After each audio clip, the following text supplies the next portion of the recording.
Hello everyone, আসসালামু আলাইকুম। সবাইকে আমন্ত্রণ জানাচ্ছি আমাদের নিয়মিত আয়োজন নারী উদ্যোক্তার সাফল্য অনুষ্ঠান, এবং সাথে আছি আমি হাসিনা আনসার নাহার। প্রিয় দর্শক, প্রতি পর্বেই আমাদের স্টুডিওতে একজন নারী উদ্যোক্তা আমন্ত্রিত থাকেন। পুরো অনুষ্ঠান জুড়েই কিন্তু তিনি আমাদের সাথে থাকেন এবং তার জানা অজানা সকল তথ্যগুলো আমরা জানি।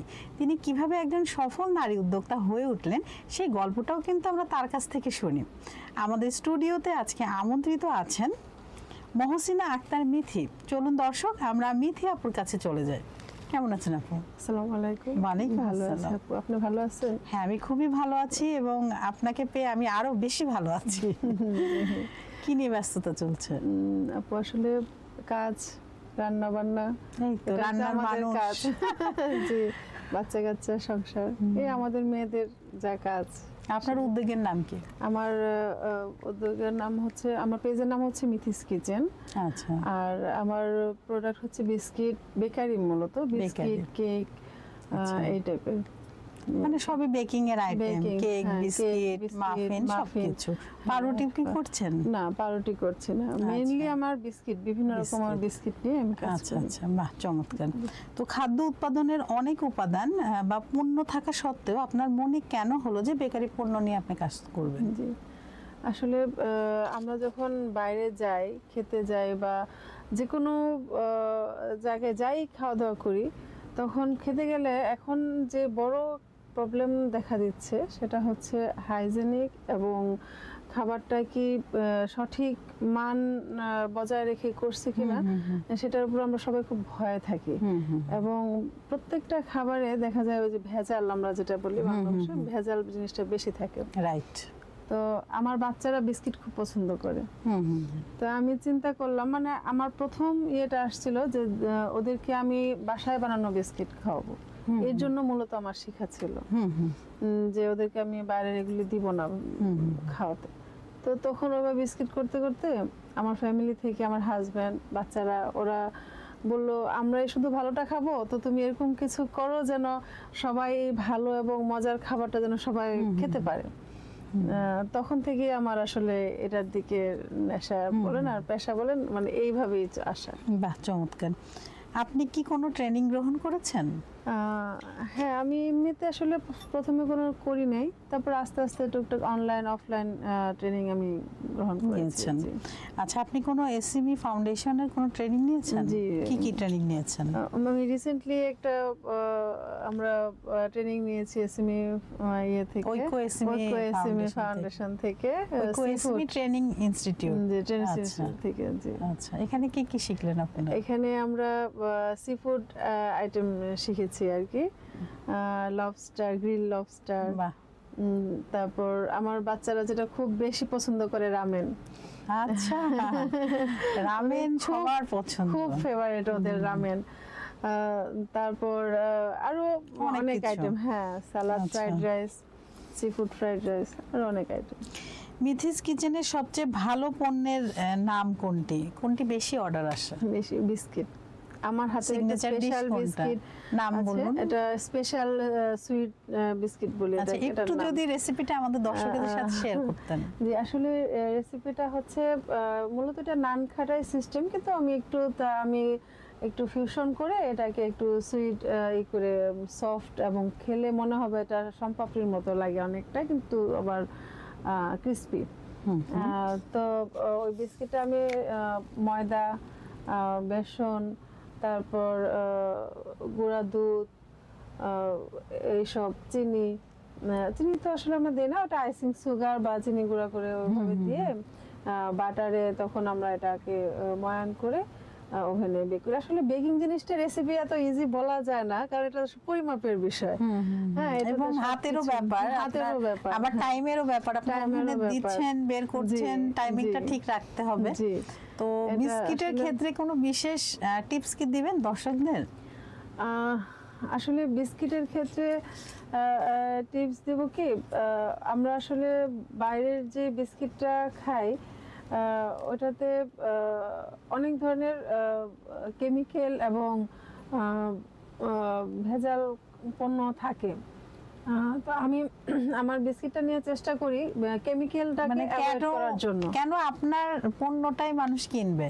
ওই যে এটাই বললাম যে আমি চেষ্টা করি কেমিক্যাল এবং যে যে খাবারগুলি আমাদের শরীরে ক্ষতি করে ওই খাবারগুলিকে অ্যাভয়েড করে এবং সুস্বাদুটা বজায় রেখে, স্বাদটা বজায় রেখে তখন আমি এটা তৈরি করার চেষ্টা করি। বাহ, চমৎকার। আপুর হচ্ছে বিস্কিট বেশি চলে এবং বেশি অর্ডার আসে, সিগনেচার আইটেমও শুনলেন, রেসিপিও দিয়ে দিল। তো আপনারা যদি আপুর মজাদার রেসিপি বিস্কিট বিশেষ করে আরও কেক আরও অনেক কিছু যদি খেতে চান তাহলে অবশ্যই আপুর পেজে কিন্তু নক করতে পারেন। মিথিস কিচেনে আপনারা ইনবক্স করতে পারেন, সেখানে মোবাইল নাম্বার আছে, সেখানে কল করতে পারেন। আপুর ডেলিভারি ম্যান আছে, আপনাদের খাবারটা কিন্তু বাসায় পৌঁছে দেবে। আপনার সবটা কটা থেকে কটা পর্যন্ত খোলা থাকে? আমি আসলে অনলাইন অফলাইন দুটোই করি। তো আমার আমি অর্ডার নেই, আপনার শুরু হয় সকাল 9টা থেকে রাত 8টা-9টা পর্যন্ত। আচ্ছা, আর মিনিমাম অর্ডার যদি দেয় তাহলে কতজনের আর ম্যাক্সিমাম কতজনের এবং কত দিন আগে আপনাকে দিতে হবে? হ্যাঁ, বিস্কিট তো এটা পরিমাপ অনুযায়ী আমি একদিন আগে দিলেই, আমি যদি 3 থেকে 5 কেজির মধ্যে হয় তাহলে একদিন আগে দিলেই হয়। মানে মিনিমাম 3 কেজির অর্ডার নেন আর ম্যাক্সিমাম? না, মিনিমাম আমি 2 কেজিও নেই, কিন্তু 3 কেজি 5 কেজির মধ্যে থাকলে একদিন আগে দিলেই হয়। আর যদি ম্যাক্সিমাম 10-15 কেজির মতো হয়ে থাকে তাহলে আমাকে এক সপ্তাহ আগে বলতে হবে। দর্শক বুঝেই গেলেন, উনি ওনার অনলাইন শপটি সকাল 9টা থেকে রাত 12টা পর্যন্ত খোলা থাকে এবং আপনারা যদি ম্যাক্সিমাম অর্ডার দেন তাহলে কয়েকদিন আগে দিতে হবে, আর মিনিমাম হলে আপনি একদিন আগে দিলেই হবে, আর উনি যথাসময়ে কিন্তু পৌঁছে দিবে।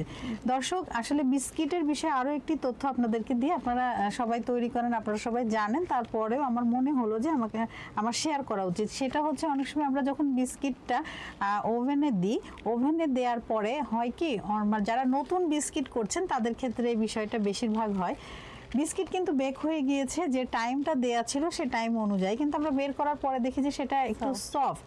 অনেকেই টেনশনে পড়ে যায়, ঘাবড়ে যায়, কেন এটা হচ্ছে হার্ড হলো না বা ক্রিস্পি হলো না। সেক্ষেত্রে আমরা আবার কি করি, একটা বড় ভুল করি, আবার ওভেনের মধ্যে কিন্তু বিস্কিটটা দিয়ে দিই।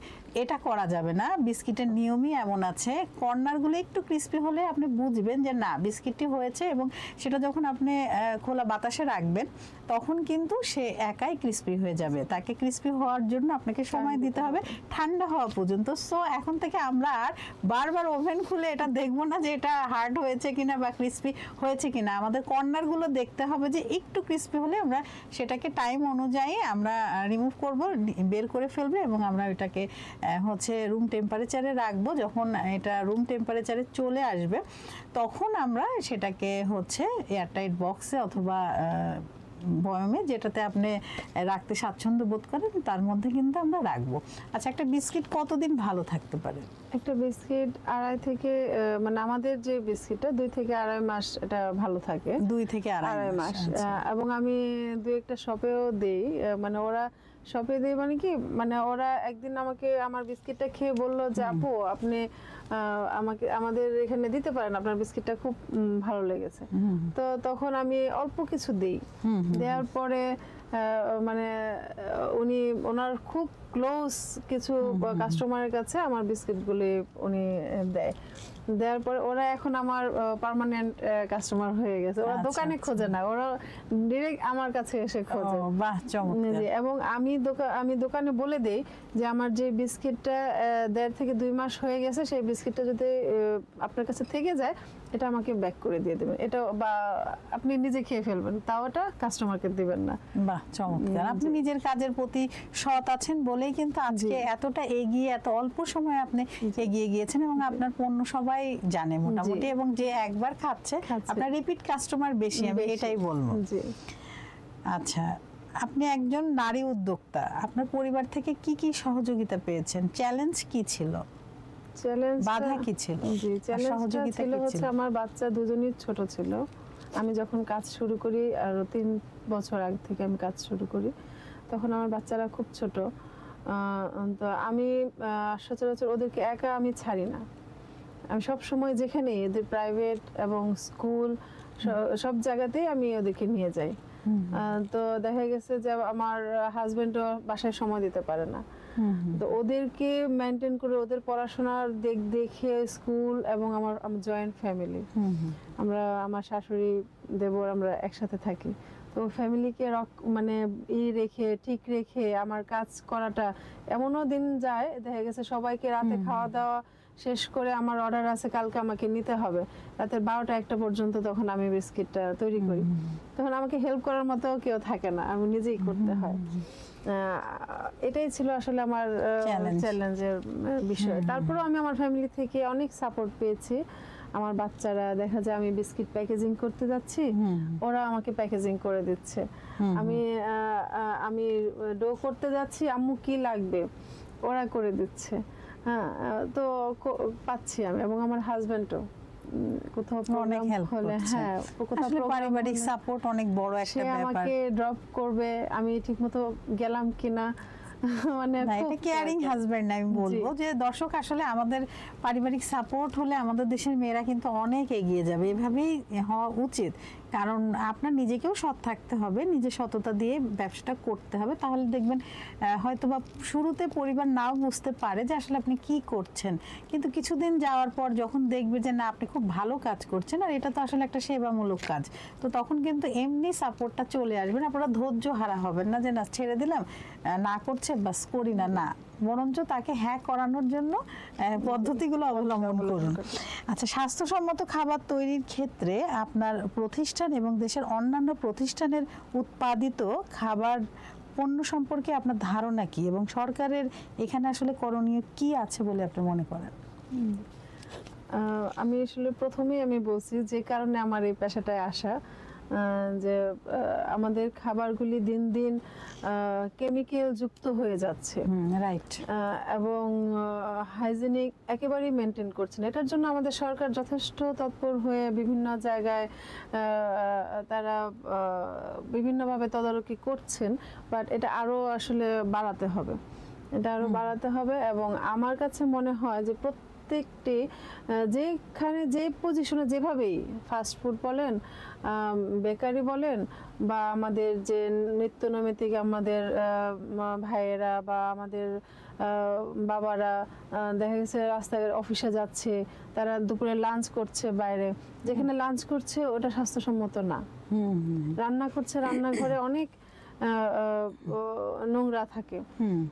তো আমার কাছে মনে হয় যে সেক্ষেত্রে মোবাইল কোর্টের বিষয়টা আরো বেশি তৎপর হয়। হ্যাঁ, সেটা এখন হচ্ছে মাশাআল্লাহ, কিন্তু সব জায়গায় এখনো সেভাবে পৌঁছায় না, কিন্তু হতে হবে। হ্যাঁ, এবং আমার মনে হয় যে এই বিষয়গুলো, এই যে সরকারি যে সেমিনারগুলো বেশি বেশি করে হোক, হ্যাঁ, মানে আমাদের যারা উদ্যোক্তা আছে তাদের নিয়ে হোক এবং সাধারণ মানুষদের নিয়ে হোক, যে কিভাবে পুষ্টিকর, স্বাস্থ্যকর, হাইজেনিক খাবার তারা খাবে, হাইজিনটা মেনটেন করবে, এই বিষয়ে প্রশিক্ষণ দেয়া হোক সরকারিভাবে।